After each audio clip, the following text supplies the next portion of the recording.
how do I connect with this person? Yeah. I know it's going to be a bit of a journey with ups and downs. Like, who do I want to do this with? Who do I want to travel with in this car for the next 3,000 miles, right? Do I enjoy the chemistry, the energy? Do I align with how they think about strategy and business?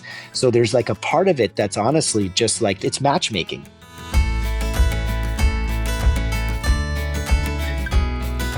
Welcome back to the Thoughts on Selling podcast. Today, it is my pleasure to have Borja Cuan join me for a deep dive into marketing and business development and demand gen and building and leading a business and having fun while you're doing it. Because I get the sense, Borja, that you have fun doing what you do. You seem pretty driven. Yeah, thank you for having me first. But yes, I think when the journey is a series of ups and downs, you really have to celebrate the wins along the way, small or large, but also just have fun. If you don't enjoy what you're doing in business, it doesn't seem like it's a sustainable thing to do. So I think for me, it's finding opportunities to really have fun with it. Yeah. So Borja, who is Borja Cuan? Professionally, I'm a business owner. I have a digital marketing agency that is 8 years old. I've been in digital marketing for about 25 years, starting my career in 1998. Personally, I am a father, a husband, a brother, a son. And I grew up on the East Coast and spent quite a bit of time there and went to college there. And then after graduating, worked there for about 8 years. Started my career in digital marketing in Boston, working for a startup, and ended up working there for 8 years and then moved out to the West Coast where I've been since then. So you moved to the other coast. I did. Let's get into a conversation about business. It's a weird time to be talking about demand gen these days. The what I'm hearing from sales organizations is times are tough. Customers aren't picking up the phone. Customers aren't responding. From a growth marketing and demand gen firm, one, what are you hearing from customers? And two, what are you seeing in the market? Yeah, I mean, yesterday, as an example, we had a client who asked us to pull back on spend because their sales team had too many leads. Mazel tov. Good for them. They're on pace to spend about $700,000 this month in advertising, not an insignificant amount. Yeah. Next month, $1 million. Yeah. And they said to us, listen, our sales team, you guys are doing a great job. We're getting too many leads and we don't have the manpower to service those leads, which obviously is important because, when you're generating demand, you want to strike the iron while it's hot, right? You want to get back to people, right? In a timely manner. You don't want to sit on a lead for a week. You want to get them while they're interested. So there are cases where we are tasked with building pipeline for clients and they can service the leads that we're generating. That's the good ones. Then there are, instances where we're generating qualified leads, qualified prospects, MQLs, SQLs for clients that meet their ICP, right? Their ideal customer profile that unfortunately, for various reasons, they're not able to close. People don't have budgets, timing isn't right. Their competitors are providing better pricing, more features, more capabilities. I mean, there's a variety. The salesperson maybe didn't do a good job, but then there are, scenarios where we're not getting the close rates we need. And it puts a lot of pressure on us because ultimately they need to see deals closing, right? From the leads that we're generating through the paid media activities. And frankly, that's not necessarily inside our control. Our job is to fill them with a pipeline of qualified opportunities, right? And then from there, we kind of hand it off because we're not involved in selling. So I think we're seeing the landscape, the climate is definitely more challenging. I was saying this to a peer of mine not too long ago. I mean, it's always been difficult. We're 8 years into this. We survived COVID. It's never been easy. Not that that was the expectation when I started a business, but it feels particularly hard now. And there's a lot of pressure, and we feel that pressure from the clients that we work with. They're under pressure to generate sales. Just another example, yesterday, one of our clients, they're in the B2C space. They're selling furniture. Their founder said, hey, we're raising money. We need to show this much in sales over the next 90 days and be able to go to these investors and paint a pretty picture. Make the phone ring.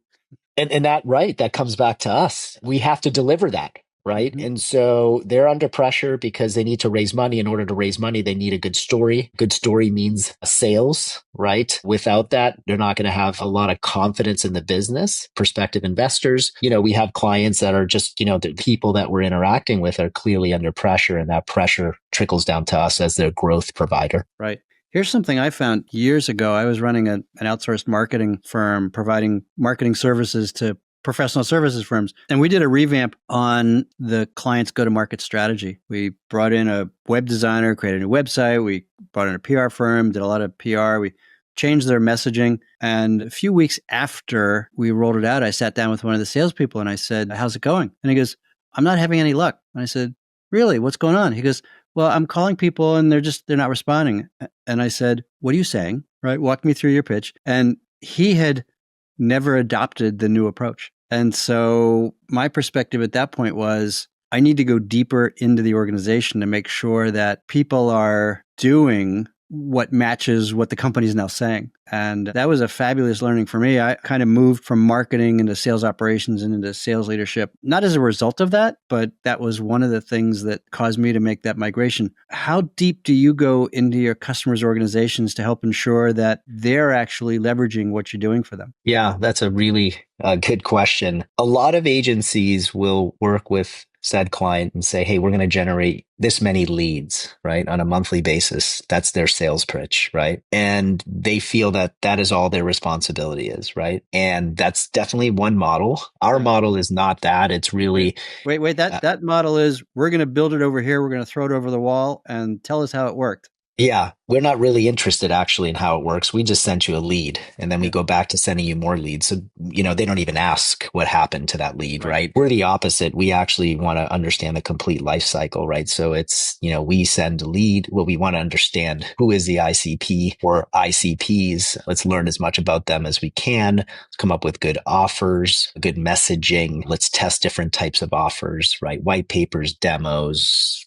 whatever it is, right? We'll go through a testing process. And then when we start sending leads, we want to basically be very connected with their CRM. We want to have access to their CRM, HubSpot, Salesforce, Right. and look at what happens to these leads, right? Are these leads closing? If they are closing, what was it about that prospect that got them interested to begin with? Or what was it about that, the conversation that was the sort of the thing that got them to the finish line? Because we want to take a lot of that and potentially put it on the front end of our marketing, like of our ads, right? Like maybe some of that data helps us and informs us on what we could be saying when we're trying to track people. If they didn't close, like why didn't they close? Is it price? Is it offer type? What are the reasons? So we really want to understand what happens to that lead once we send it. What's the deal size value? What geography? Do certain geographies perform better than others?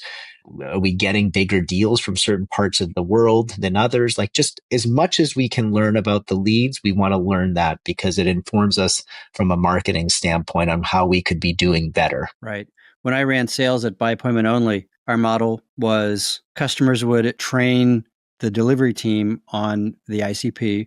The delivery team would contact suspects, set meetings. If the meeting was completed and deemed appropriate, as in that person actually was the ICP, was the right target, then we got paid. And until the meeting was held and the person we expected to show up showed up, right? If it was the janitor, we didn't get paid.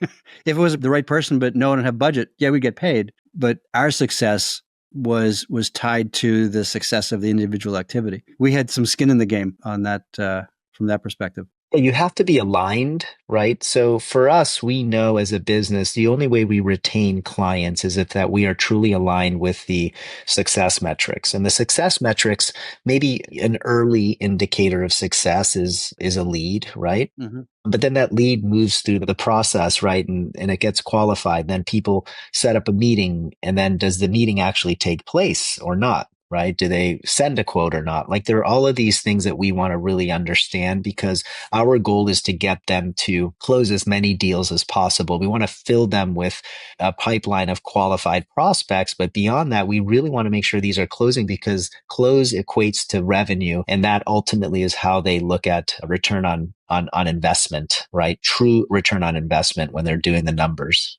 So, Borja, let's change gears. Why did you choose to go off on your own? I think for me, it was just meeting the right person and timing. I didn't really think this was going to happen. It happened because I had been working for a company and I was part of their in-house growth team, overseeing a budget of about $120 million a year in ad spend. And it was there that I met my current business partner. He and I were part of the same team. I was there and we overlapped for 2 years. He was there before I joined and stayed on after I left. And it was shortly after I left that he had approached me with the idea of starting an agency. We've been both on the buy and sell side of the industry. I think we've both had a lot of exposure to working with agencies. And, the theme for us consistently was that we were always impressed with the sales process, but underwhelmed with the service. Mm-hmm. And we felt that that was something that we could do better. Of course, there are many agencies that do this well. We weren't going to be the only one, but we felt there were a lot of agencies that were either average or below average. And we were very committed because we knew we had the skill sets collectively, non-redundant skill sets collectively to build a business and provide a service that would be what we called kind of premium. So that's fascinating. And let me recap. So you set off to create an agency and you went to sell this concept to some customers. You didn't have deliverables. You didn't have a product to show them. You sold them on the dream, on your vision. Mm-hmm. And so fast forward a few clicks. Now you've got some track record, right? And the interesting thing about professional services is that it doesn't exist until it's delivered. You can point to things you did for other customers. You can't point to, if you give us money, you get this. What you do say is, if you give us money, and I'm being very crass about it, if you give us money, we will go do some work and outcomes will happen in the future. That's what I love about selling professional services, because it's so much more interesting and more challenging than selling things. Because when you sell a thing, you can go, here's the thing. Is it the right color? Right? Is it big enough? Is it fast enough? Is it cool enough? Does it have the right number of inputs and outputs? With professional services, literally at some level, you're selling a dream. Mm-hmm. And so how do you ensure that your selling is successful? What are the steps you take to ensure that you engage successfully with prospective clients?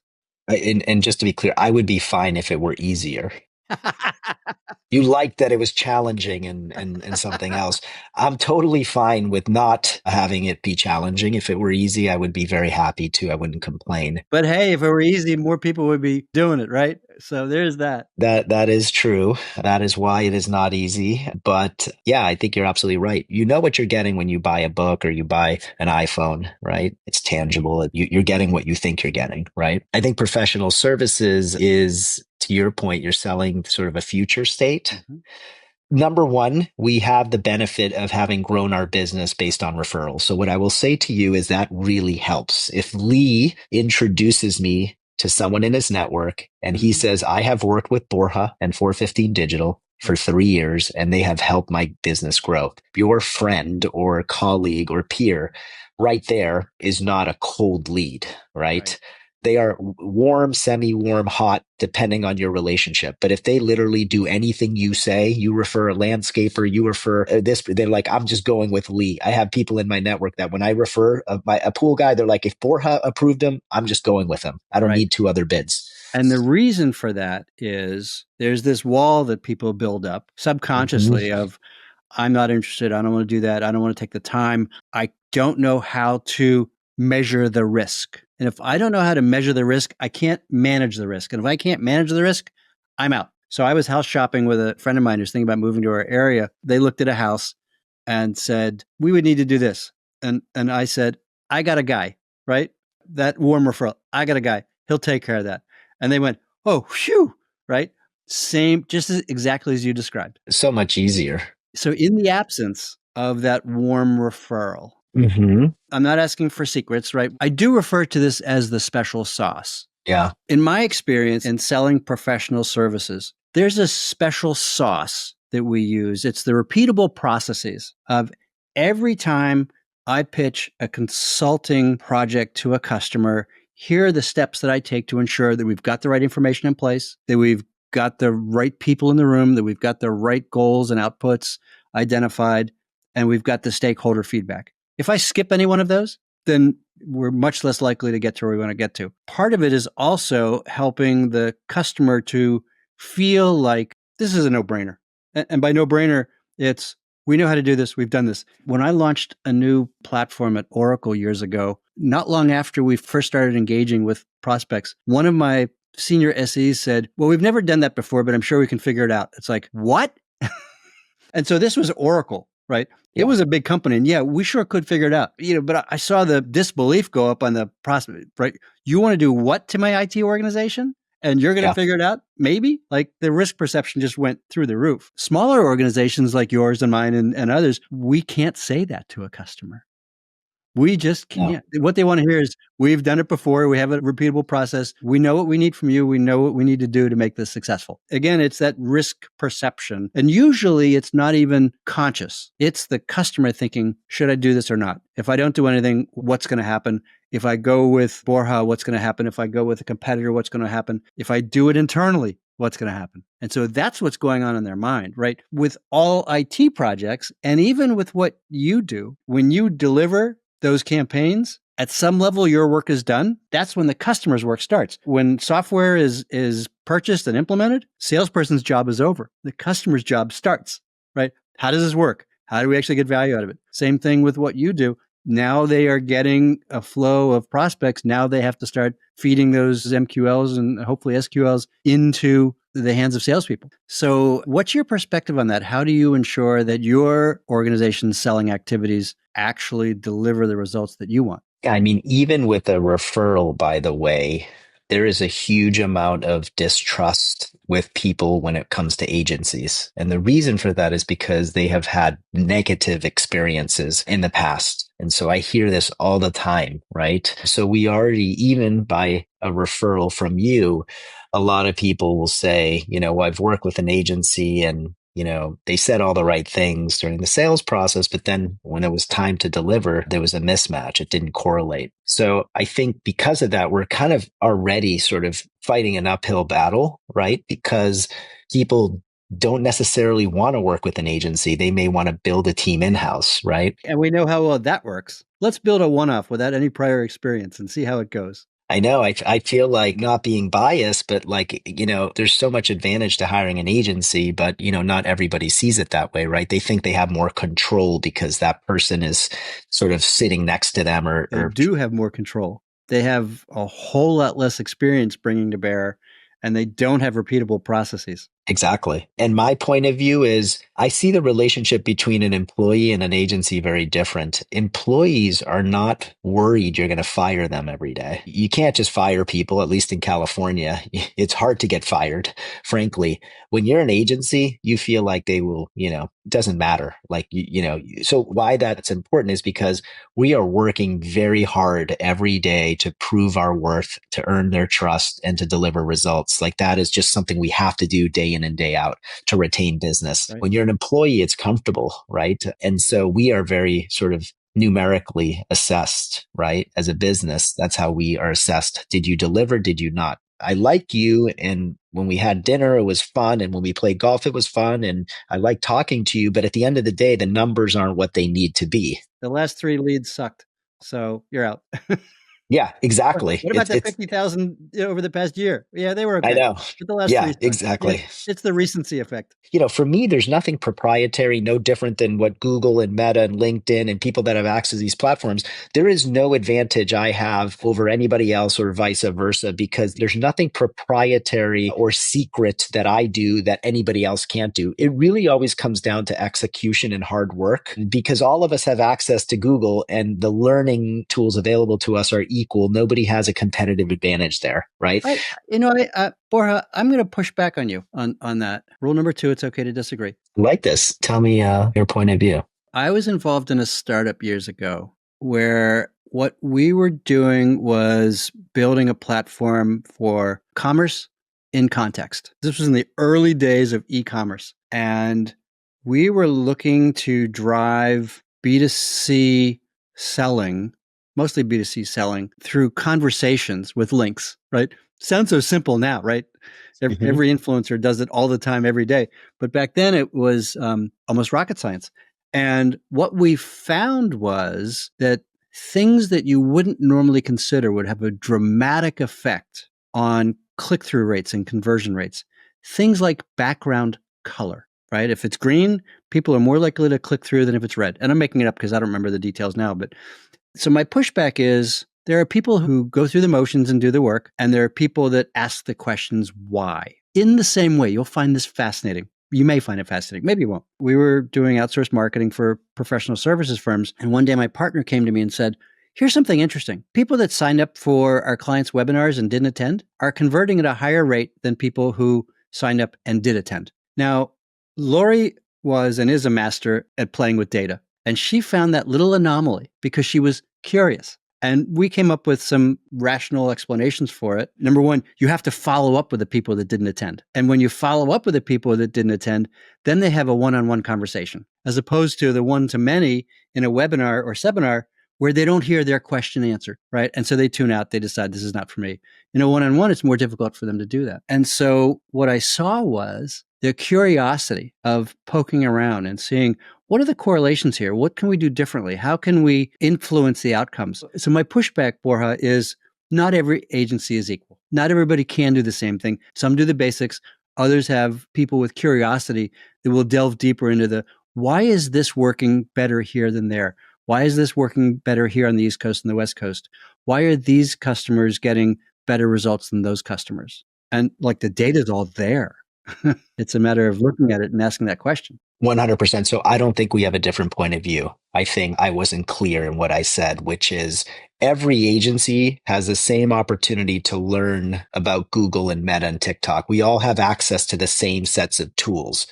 What I said is the differentiator is what you do with that access, Absolutely. Right? How deep do you go? How much do you learn? How many questions are you asking? Like it's labor, it's execution, right? So a plan is only a plan, right? A strategy is only a strategy. You do need a strategy, but then what happens with that strategy is you have to execute against it. And then there are different levels to the game when it comes to execution. And that is where I think the differentiation is. It's not so much that if you start an agency tomorrow, your team has access to Google no different than my team. There's nothing that I have access to that you would not have access to.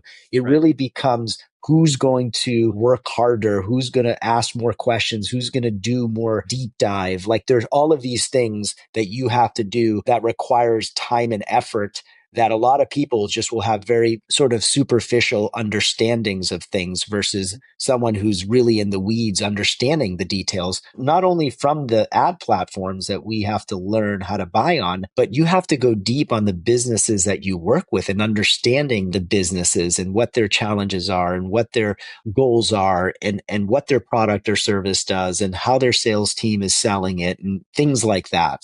So as a founder and a leader of your organization, that's the context that you manage the business with. Mm-hmm. We're not going to just do the same things that everyone else does. That's just table stakes. Exactly. Yeah. I mean, if we have to be better than everyone else, it's so competitive. Not that every industry isn't competitive, but it's such a hyper competitive environment. And we know that our clients are being pursued by other agencies. What I tell my team is, you should assume that someone is looking under the hood at the work we're doing, i.e., they are getting access to the ad accounts and they are doing a physical examination of those ad accounts and bringing awareness to things that we're not doing, big and small. So my expectation is that you keep your house in order. Mm-hmm. Right? The small things to the big things, right? Because the small things not being done well could lead someone to believe that if you're not doing the small things well, then you're not doing the big things well. So let's be really detailed with what we're doing, even just like account cleanliness, very tactical things that someone may not place a priority on. I say, let's keep it clean, both tactically and strategically. So yes, I think for us, we're very disciplined in our approach and the way that we work with clients and the way that we approach weekly calls with formal agendas, note takers, action items. We use, task management software to manage all the projects we're doing. We are over communicating. There's a lot of emphasis on client services. There's a lot lot of emphasis on transparency, on communication, and being very clear, concise, and effective with communication, and communicating frequently. There's nothing worse than someone who is not keeping people updated on the progress or lack thereof of things. If you're in the dark, you feel like people aren't doing anything. Yeah. So part of this is that risk perception, and part of it is we're paying good money. My job is on the line as a sales leader. I need to make my $500 million quota or whatever it is. And this is an integral part of feeding the sales team. If I haven't heard from the agency in a week, I'm wondering what's going on. Here's something else that I find interesting. When you're interviewing, or when you haven't interviewed in years, you may not remember this. When I'm selling, a question I've always asked is, what have you heard from other people that we haven't talked about yet?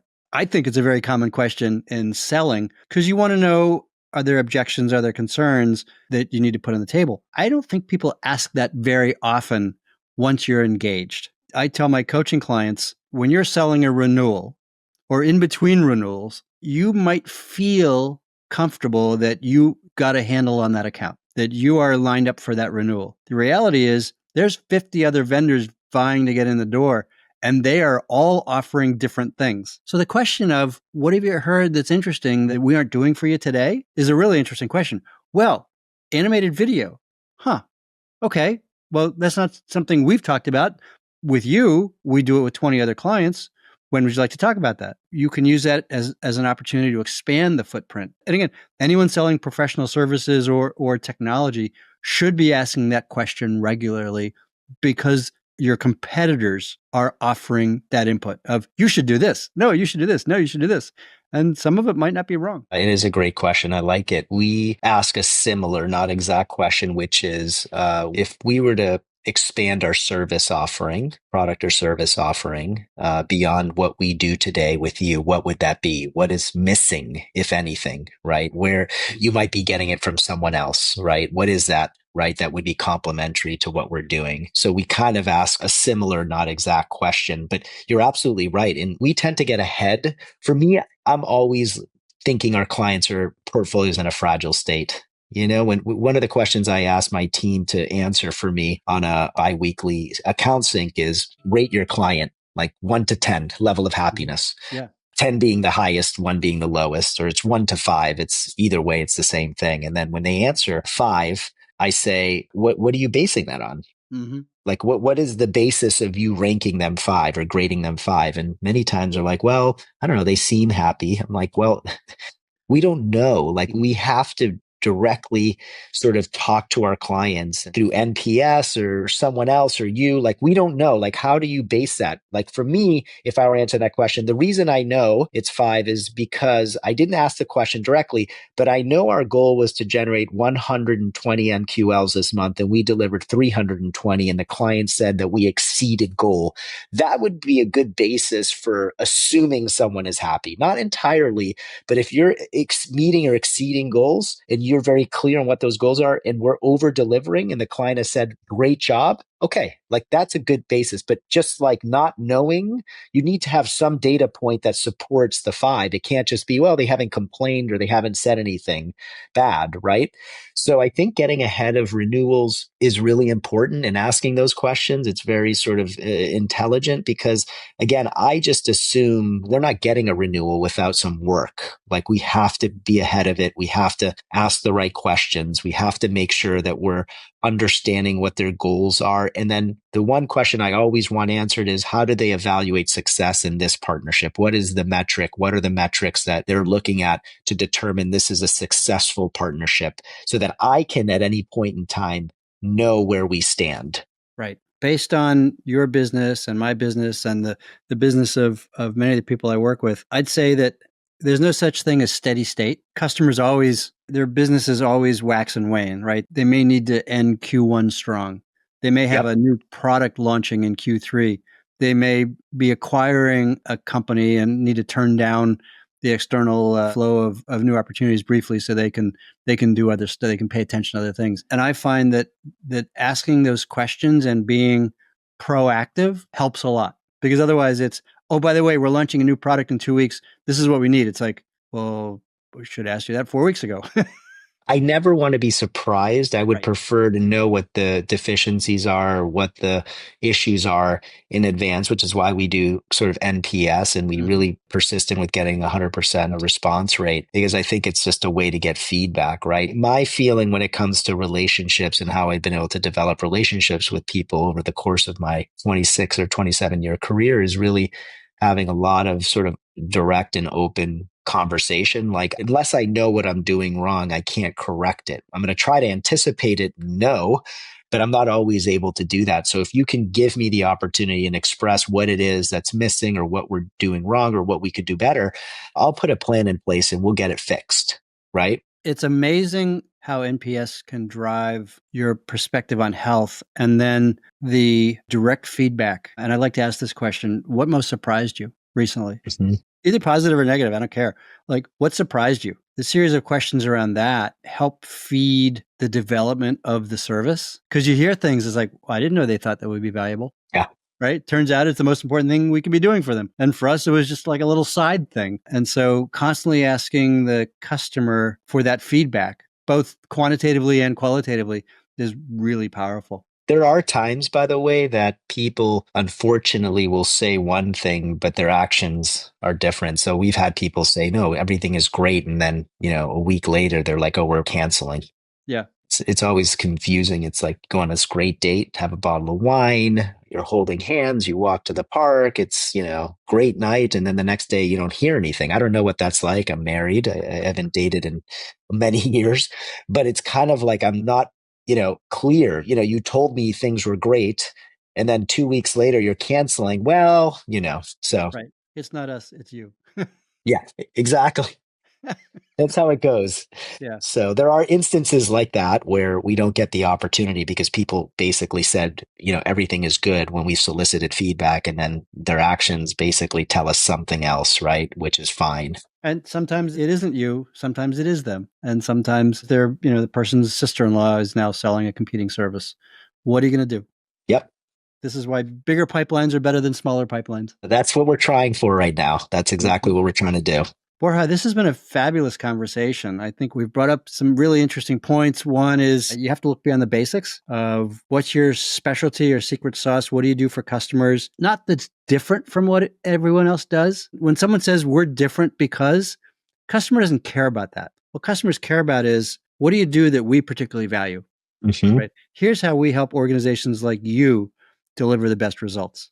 And by the way, I've done my research. I know these are the results you're looking for. And we have experience doing that. So one, it's being good at this stuff is table stakes, right? That's not nearly enough to be successful, right? You have to be good just to get in the door. And then the risk management, the risk perception of does the customer think you can actually deliver and hold a relationship so that they don't have to go out and iterate on finding another supplier in 3 months. That's important. Your perspective on how to run a business is interesting. I appreciate that of really driving your organization to be intimate with the customer, to be in constant communications so that when things arise, good or bad, they can be addressed right away. We have an opportunity. Great. Let's talk about it. Hey, we had a challenge here. Great. Let's talk about it. Yep. Well, and it's such a underused skill set. I think, there's so much coaching and mentoring and active management that goes into really running a successful business. You have to be involved. The team needs support. They don't know what they don't know.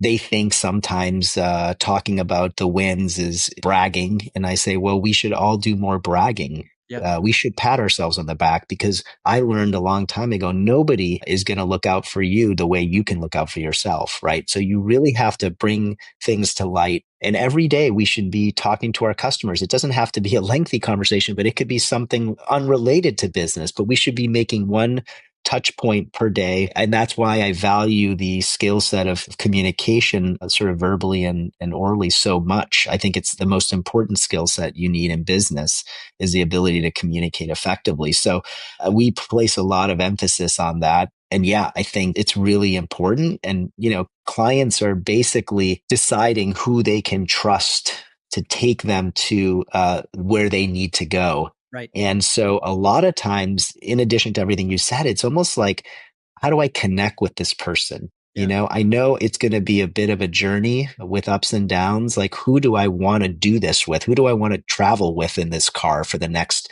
3,000 miles, right? Do I enjoy the chemistry, the energy? Do I align with how they think about strategy and business? So there's like a part of it that's honestly just like it's matchmaking, right? Absolutely. And that's sometimes not really said, but it's really part of the decision-making process is they know what they're about to embark in. And they kind of want to understand, like, is it going to be fun talking to this person 3 hours a week, or is it going to be kind of, right?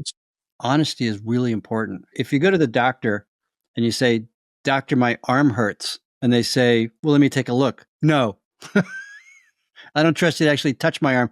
I just want you to fix it, right? Sales leadership, marketing leadership, they have to be upfront with not, we need leads, right? But here is what's worked for us in the past. Here's what doesn't work. Here's what we can handle particularly well. Here's what doesn't work for us. Here are the challenges we're facing. With that full disclosure from the client side, we can do better jobs serving those clients. If you're held at arm's length, yeah, we might do a project, but it's not going to work out as well. And full disclosure has to be in place. I couldn't agree more. 2 points there is it's cliche, stay in your lane, focus on your core competency. We will never take on an additional project or task or service if it's really not A- to A+. We've had those opportunities, right? But if we don't feel confident in what the output will be, we don't take it because we know that bad experience could affect the whole relationship. The other thing is people hire us as experts, not to tell them what they want to hear, instead to tell them what we believe is the right path based on experience and math. You've seen the patterns, right? This is why organizations hire agencies or consultants or experts, because we've seen the patterns across hundreds of organizations. When someone tries to do it in-house, they have a sample size of one. Mm-hmm. They can't identify the patterns. They don't know what works, what doesn't work. Yeah, they have the benefit of us having experience working across different industries, categories, budgets, things like that, right? And so I just tell my team a big part of the success of a relationship is you being able to push back on the client if you don't believe something is the right thing for their business. And ultimately, as the client, they can overrule you and we have to do what they say. But you must and you absolutely have to push back on them if you believe that their recommendation is not in line with what we think is best, right? Like that's what you're paid to do. It's if you always agree with them, there has to be friction in every good relationship. No friction is almost like you're not testing the boundaries. You're not challenging yourself. You're not pushing yourself. If you're always in agreement, I feel like it's not a healthy relationship, frankly. Yeah, I would disagree with you on that. Nope, sorry. What's your point of view? When I want your opinion, I'll give it to you. No, that's not. I want you as a client. Yeah, that sounds good. Borja, where can people find you? Our website, which is actually being redesigned as we speak, but the current website still exists. It's four15digital.com, FOUR15digital.com.